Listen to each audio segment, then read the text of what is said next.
Hello everyone, you're welcome back to Plugged In. I'm Fawaz Olododo, and my guest for today, she's a mother, she's a wife, she's a lawyer, and also a fashion designer. She goes by the name Hauwa Shakir, but popularly known as Pinky Kulu. Thank you for joining us today. Thank you for inviting me. You look amazing. Thank you. Yeah. So how did the name Pinky Kulu came to be? I think that's quite easy. I love pink a lot, and in secondary school, people used to call me Pinky. Okay. So when I got to university, I was called Kulu. Okay. So I decided to coin both together, and that's how Pinky Kulu came to be. Yeah. So who is Pinky Kulu? Firstly, Pinky Kulu is my nickname, as I said earlier.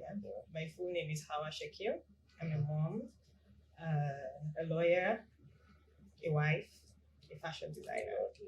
Most people know me as a fashion designer. Yeah. Then on your social media, from time to time you influence brands. So will you consider yourself as an influencer as well? Yes, I am to an extent. Okay. Yeah.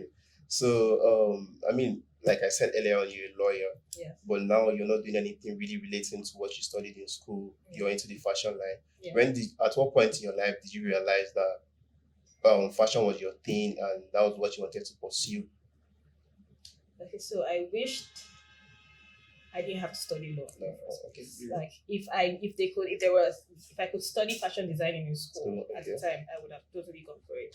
But the only thing I could do as an art student at the time was law, because what you hear is if you're a lawyer, you can decide to diversify later and do something else. Yeah, that was why I studied law.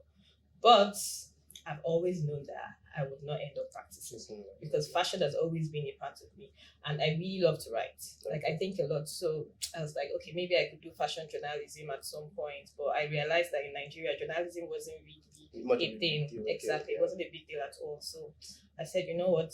I think I'll just do fashion design. And I'm sure you have no regrets. I have no regrets at all. You're doing so well. Thank you. So a lot of people have different opinion about fashion, what they believe personally is right about fashion. So what's your opinion on fashion? What's your definition of fashion? For me, fashion is a lifestyle. It's a way of life. It's not always about clothes. It's about everything. It's not only about clothes, it's about everything. So fashion is what you wear, the car you drive, the way you eat, the way you walk. It's basically everything. It's a lifestyle. That's what fashion is to me. So how has the journey been so far for your brand, from the best parts to the challenges you face from on a day-to-day? Challenges, of course. If I have to talk about the challenges, we're not going to finish this interview. Okay. Because there's a lot. So business in Nigeria, obviously, there's a lot of blows. You wake up every day with different challenges. Like, if it's not AEDC bringing up some challenge, you have AMAC, you have tax from FIRS. There's so many things. And the problem is, if there was like a rule book to these things, like, okay, I know that today I need to pay this amount of tax, I need to pay this amount for electricity. It's easy. Like a stable price for everything. Yeah. So before you get into business that this is what I'm doing. Yeah. But it's not like that. So you can pay NEPA bill today, and then NEPA people come and you can pay AEDC today, and they come and they tell you that you need to change your meter. You have to start thinking of money to do that. Or you can decide to pay tax today, and then somebody else comes and says that, okay, you're paying ground rent. Another set of people come and then they say you're paying environmental. Another set to come and tell you that you're paying right to have a television in your store.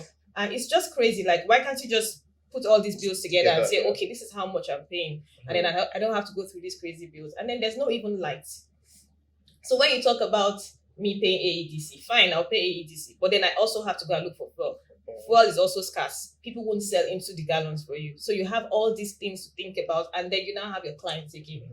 Clients won't understand that all these things I'm telling you because it's an interview. I can't start telling my clients that there was no light, I couldn't meet up with your order, even though they know that in their houses they don't have lights. But you still can't tell them that. They're paying you for service. They're paying you for a luxury service, in fact. So they don't care. They just want their work to be done. Their work delivered. But I'll say the compensation is when the client actually picks up their clothes and they're happy. Okay. That's just the one thing. I mean, if I have 10 clients and I'm able to make 9 people happy, okay, you're good with that. I'm good with that. Okay. I will try my best to make every single client happy, but I'm not ice cream. I can make everybody happy. So yeah, that's it. So as a brand, Yeah. I mean, it's important to have vision, long-term goals, what you hope to achieve in certain years and in certain duration. Yeah. So, as a brand, what's your long-term goal in the fashion industry? What are you hoping to improve, or what are you hoping to be known for in the fashion industry? My long-term goal definitely is to have a chain of stores all over the world, especially in the fashion capitals. Yeah. So like the way you walk into, the way you go to London and then you see Louis Vuitton, Chanel, and Co. Okay. Yeah, I want you to walk in and see Kulu Abuja. Yeah. Yeah, that's what I want. And I would also say this is putting Nigeria on the map. Map. This is when people see a store and they say Kulu Abuja, Abuja already is Nigeria. Sure, yeah. So when you see they're like, oh, where's this person coming from? This is an African brand, not just an African brand, it's a Nigerian brand. So that's putting Nigeria on the map and making people search, okay, so what about this country? Like, Yeah. do you understand? That's it for me. That's my long-term goal. Okay. Putting Nigeria on the map. Yeah. Okay. So earlier on, when I was introducing you, I said you're a mom and Yeah. you're a wife. Yeah. So, and I know you as I've known you for some time now, and I Okay. know you to be a busy person from time to time. So how do you balance being a mom, a wife, and I mean an entrepreneur, a busy entrepreneur at that? It's really not easy. But I'll say Alhamdulillah because I have a very supportive husband. I have a very supportive family. All of my family stay here in Abuja. Okay. So and everybody helps because you can't even do it on your own. Yes. One thing I always tell myself is delegate as much as possible. Everything I can delegate, I delegate. If I have to get a cook, a driver, a nanny, so many domestic Six staff, staffs, as okay. much as possible you Possible. delegate. And as much as possible I use my family members as well. Okay. As I said, my husband is very supportive. Like there are days where I have to work extremely late. I call him, babe, I can't come back home this time. Please help me watch the kids, tell the nanny what to do. There's food in the freezer, bring it out, warm it, you get. So he understands me. And at the end of the day, it makes me happy that I'm able to contribute something in the house Yes. because I don't necessarily need to work. But it's a good thing to work. It's a good thing to have something you're doing. It's a good thing to wake up and say, okay, I'm going out. I'm not just sitting down at home and just lazing. And my husband would also understand because he knows how much of help I'm bringing to the table as well. But has there been a time where work and your personal life clashed? So many times. Yes. But I always choose my personal life. Because at the end of the day, they're the ones I go back home to. Okay. Work, you get tired and at some point you stop working. Yeah. You have your family to fall back on. So I try as much as possible not to compromise. And as I said, I delegate. So when it's choking me, Okay. I delegate and then I just go back home Back home. Okay. if I have to be present. Yeah. Okay. So I mean, considering the generation we are in now, Yeah. I mean, women are trying to be ambitious now, and at Yeah. times they miss the point of how family can be important to one's life. And what's your take on women who prefer to go with their business and stick to their business rather than making it work, having a family and having their business work together? So I remember sometime in 300 level, I read Chanel's story, the Okay. designer Coco Okay. Chanel. So I was telling my friend that I would like to be like Chanel, and he said it's not even possible because you want to have a family. And I'm like, what do you mean it's not possible? And he's like, you can't have a family and also be a successful businesswoman. And I'm like, okay, I think I'll be the difference because I feel like there's a way you can make these things work. Okay. If you're doing everything right for your family, I don't think your husband would say don't work. Okay. If he knows that you're able to be submissive at home and you're still going to go to your work Work. and kill it at work, I don't think he'll have a problem with it. So I'd say it's basically just an excuse to just stay at home. Maybe. I don't know. But I'll say that because I feel like you can do both and still kill it at both things. If you are organized, you have to be organized and you have to be intentional. You can't just say, okay, I'm going to work. My husband should just understand that I'm working and I'm busy, so I can't do this. No, he shouldn't understand because that's not what marriage is about. Both of you are supposed to come together and talk about these things. So if you're going to be at work at this time, okay, you know what? These are the times I'm going to be at work. These are the times I'm going to be at home. And you guys just talk about it and make it work. But I feel every woman should have something doing. Even if it's passive, even if it's an investment, you're at home with your kids and you have some sort of investment, but you should have something. Yeah. Okay.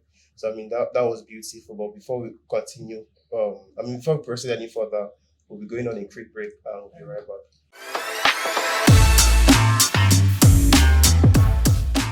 Welcome back to Plugged In. With me still is Pinky Kulu. So in our earlier conversations, you said something about having a supportive husband, who understands what you do and supports you all the way. But as a person, has there been a point in your life where you feel like that you are giving more time to your business than to your personal life? And was there ever a time you felt like quitting your business to devote more time to your personal life? I don't think I've ever felt that way. So what I do is sometimes I feel like I'm giving so much to the business, so I just slow down. Okay. I slow down, I delegate more, and then go. So for example, when I had my child, the first child, I was off work for 2 months. Okay. Because I felt like my child needed me at that time. So I delegated. I had a manager, so I called them from time to time. I wasn't going, like I didn't visit my store for 2 months. 2 months. Okay. Same thing I did with my second child. So I feel like at some point when you feel you're doing too much for one and you're not balancing it, so I just slow down from that one and focus on the other. And then sometimes do I slow down from this one and focus on the other. Yeah. So I mean, we've spoken about having a supportive husband, but family, yeah. we've not really talked about you having kids and you making time for them. So Yeah. I mean, I'm guessing they're still young. Yes, they are. Exactly. So how do you compensate for lost times and It means working around the clock. okay. So once I get back from work, I make sure I have time for my son and my daughter. We play, and then we have days where it's just us. That's we go out together. I take them out. I don't even think they feel like their mom is not around because at least I make sure they see me every day. Okay. Sometimes even when I drop my daughter off with my mom to stay with her, I Okay. still go there to see them. I call on video calls. As much as I have time to be with them, I make the time. Yeah. So it now affects me personally. So I don't exactly have so much time to rest. But I feel like the end justifies the means, really. Yeah. Okay. That's beautiful. So you've talked about the challenges you face in your business, how you've managed to balance your personal life with your work life. So I mean, despite all the challenges you still face, what keeps you going regardless? That's my why. Why am I in business? Okay, so what keeps me going is the fact that I know what I hope to achieve from this business and I haven't achieved it yet. So why am I stopping? And I see the business as a retirement plan. Okay. Because of course we're working now, work. At some point I'll have to retire and probably pass it on to my kids. So I really want them to have like a legacy that yes, I left this behind for them, because what Nigeria is now, if you don't leave anything behind for your kids, then there's nothing for them to take up. Do you understand? So yeah, this is my retirement plan, as I said, and that's my why. Oh, that's beautiful. Yeah. So I mean, to the last question, from your personal experience and as an entrepreneur who is doing so well yourself, what is the benefit of being financially stable as a lady in marriage? And so there's a lot of benefits. The fact that my husband's first point of call if there's a problem financially, it's very comforting. The fact that I know that he's not going outside to talk to somebody else about this thing because he knows I can help. It gives me some sort of confidence in the marriage. Okay. Also for my kids, they're waking up and seeing that mommy has somewhere to go every day. Mommy comes back, mommy works so hard. They won't grow up and want to pick up crumbs from anywhere. They would also want to work for their own money as well. And I feel like all of us are clamoring for gender equality and all of that. If you don't have anything to bring to the table, I don't know how both genders can be equal. It's not possible. You have to work, he has to work. Yeah. He brings his own quota to the table, I bring my own quota to the table. As they say, his money is my money and my money is my money. Yeah. I can help him from time to time. Doesn't mean he won't do what he has to do. But really, being financially stable gives you a certain confidence in your marriage, in the society at large, because people tend to respect you more. And then you have a say in almost everything that happens around you in the house as well.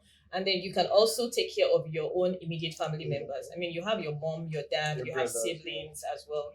You don't expect to tell your husband every time that, okay, I need to buy a car for my mom, I need to get a house for my mom. If I can do that for my parents, they'll be, why not? They'll be really happy as well. Yeah, so I feel like being financially stable, every woman should try to be. As I said, you don't have to do a business. You don't have to have a 9-to-5. You can have investments. Yes, you can have passive income. You can be at home with your children and still be making money. You don't necessarily have to go and work like every other person, but just have something to fall back on, because this life now is there's no hard and fast rule about anything. It could be A today, it could be Z tomorrow. Everything could go from 0 to 100 real quick. So you should always have something to fall back on and say, okay, yeah, this is my backup plan. This is my plan B. Yeah. And your husband too knows that he can't just mess up. He can't just pull out walk over you, because he knows that this woman stands on her own. She's confident on her own. If I decide to do this, she's going to go. She's not going to beg me. She's not going to call to me. So he would come correct as well. Okay. Yeah. So I mean, that was really beautiful, and it has been amazing having you on the show. So thank you for coming. Thank you for having me. Yeah. So on this note, we've come to the end of the show. Thank you all for listening, and stay plugged in.